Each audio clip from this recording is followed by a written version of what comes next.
सबसे मिले, सभासदों से, सैनिकों से, मंत्रियों से, सबसे मिले, प्यार करने लगे। देखते देखते आज उत्तरा के गर्भ में जो बालक था उस बालक ने भी जन्म ले लिया और जन्म लेते ही पालती मार के बैठ गया।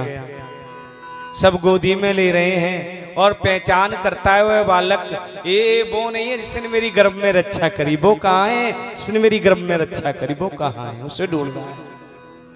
सुनो, वहां महर्षि वशिष्ठ जी पधारे और आज भगवत प्रेमियों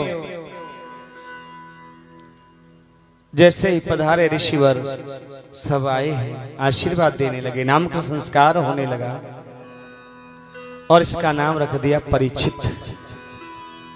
यह बालक कोई और नहीं, परीक्षित है। मेरे प्रभु धोती कुर्ता लेकर के पधारे और गोदी में लिया ना, बोले यही तो है जिसने मेरी गर्भ में रक्षा करी। खिलखिला के हंसने लगे। सबकी गोदी में बालक रोता था और मेरे गोविंद ने जब लिया तो खिलखिला के हंसने लगा, बोले यही तो है, पहचान कर ली। ये मेरे प्यारे भाई बहन, छोटे बच्चे को पहचान होती है। 3 महीने का बेटा अपनी माँ को पहचानता है, हाँ, और 4-5 महीने का बेटा अपने पिता को पहचानने लग जाता है। ये मेरी माँ है, मेरे पिता है। बोलो ना, उनको कौन बताता है, पर पहचान करता है, महसूस करता है, ये मेरी माँ है, पर कह नहीं सकता ये मेरी माँ है। 3 महीने का पुत्र, बेटी, बेटा, वो पहचान करता है। हम इतने बड़े हो गए, हमने अभी तक प्रभु को नहीं पहचाना है। बोलो ना भाई, 3 महीने का एक बेटा अपनी माँ को पहचानता है और हम अपनी माता पिता को नहीं पहचान पाए, जो हमारा लालन पालन कर रहे हैं, हमारी रक्षा कर रहे हैं, जिन्होंने हमें जीवन दिया और जिन्हीं के पास जाना है उसी को न पहचान पाए हैं। बताओ ना, कहाँ कमी रह गई गोविंद के लाड़ दुलार में, कहाँ कमी रह गई उसके प्यार में हैं? हे मेरे प्यारे, धीरे धीरे आज धोती कुर्ता देकर आशीर्वाद देकर मेरे गोविंद पधारे। धीरे धीरे परिचित बड़े होने लगे। समय के अनुसार ये कथा 7वें दिन आती है। आज मेरे प्रभु इस धराधाम को छोड़ करके गए, धराधाम को।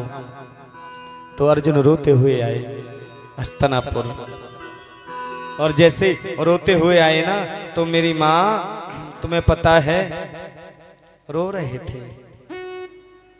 युधिष्ठिर जी महाराज ने पूछा, हे अर्जुन, तुम चले जाते हो और जाने के बाद तुम्हें अपना ख्याल नहीं रहता, हस्तिनापुर का ध्यान नहीं रहता, तुम्हारा पोता कितना बड़ा हो गया है। परीक्षित बोले नहीं। बोले तब युधिष्ठिर जी महाराज ने पूछा, तुम्हारा तेज कैसे नष्ट हो गया है, क्या कारण है तेज नष्ट होने का है? व्यक्ति का तेज नष्ट जब होता है, जब कोई पराई स्त्री का संगम कर ले तो तेज नष्ट हो जाएगा। सुनो, ए मेरी माँ, या गाय का वध कर दे, साधु संत का अपमान कर दे तो तेज नष्ट हो जाएगा। आपने परिचित ऐसा तो नहीं किया, या तुमने ऐसा कोई, या जिसके सहारे तुम जीवन जी रहे हो, तुम्हें वो हमेशा के लिए छोड़ करके चला जाए तो तेज नष्ट हो जाता है, ऐसा तुम्हारे साथ तो नहीं हुआ? अर्जुन रो पड़े, अपने बड़े भाई को गले लगा लिया, गले लगा करके कहा, जिसके सहारे हम जीवन जी रहे थे वो कृष्ण हमेशा हमेशा के लिए हमें छोड़ करके चला गया। बोले अच्छा? बोले हाँ। रो पड़े।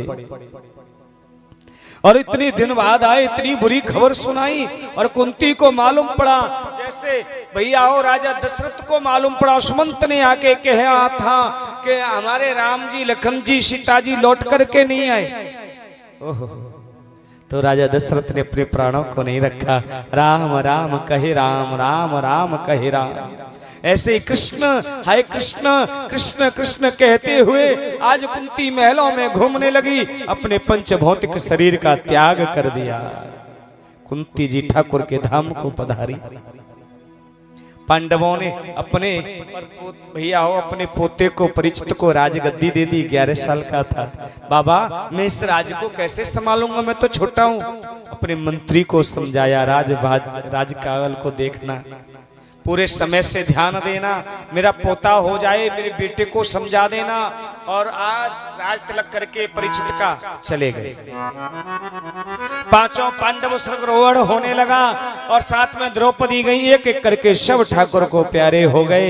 और एक क्षण धर्मराज युधिष्ठिर जी को भी नरक का दर्शन करना पड़ा। धर्म के अवतार थे धर्मराज के। सुनो मेरी माँ, और एक क्षण नरक देखना पड़ा और फिर अपनी गद्दी पर विराजमान हो गए। एक बार झूठ बोले थे प्यारे, और हमारा तुम्हारा क्या होना है, हम कितना झूठ बोलते हैं, बोलो ना, बता दो ना। हे मेरी माँ बताओ ना। हे प्यारे मेरे भाई बहन, आज धीरे धीरे परीक्षित बड़े हुए। परीक्षित का विवाह हुआ। इनके 5 पुत्र थे। बड़े पुत्र का नाम था जनमेजय। बड़ा हो गया, 20 साल का हो गया, किशोर अवस्था लग गई, राजकुमार बन गया। तो परीक्षित वेश छिपा करके संतों के पास जाते थे, सत्संग करते थे। कभी संतों की कुटिया में झाड़ू लगाते, कभी संतों के झूठे बर्तन मांजते, कभी संतों की चरण सेवा करते। अपने वेश में जाते तो कोई साधु करने नहीं देता, वेश छिपा के जाते हैं। राजा हैं, देखो भारत के कैसे कैसे राजा हुए हैं। कभी भी आप जीवन कभी गुजारना हो, कभी हरिद्वार जाना हो, कभी संत की कुटिया पर जाना हो, संत के आश्रम पर जाना हो, तो सेवा मत कराना, सेवा करना, झाड़ू लगाना। और वो ब्रज उड़ उड़ करके मस्तक पे पड़ेगी ना, तेरा कल्याण हो जाएगा। वो ब्रज रज नहीं है, वो ब्रज महारानी है। ब्रज रज भी कल्याण करती है। हाँ सुनो, ब्रज रज उड़ मस्तक पर लगे, जब वो उड़ मस्तक पर लगेगी तो तेरा कल्याण हो जाएगा। उस ब्रज की रेती में लेट लगाना, कभी हरिद्वार जाना, कभी संतों के आश्रम पर जाना, खुद सेवा करना, संतों से सेवा मत कराना। और जब बेटा बड़ा हो जाए, विवाह हो जाए ना, तो थोड़ा घर को छोड़ो, त्याग करो, कुछ जीवन कहीं बाहर निकालो।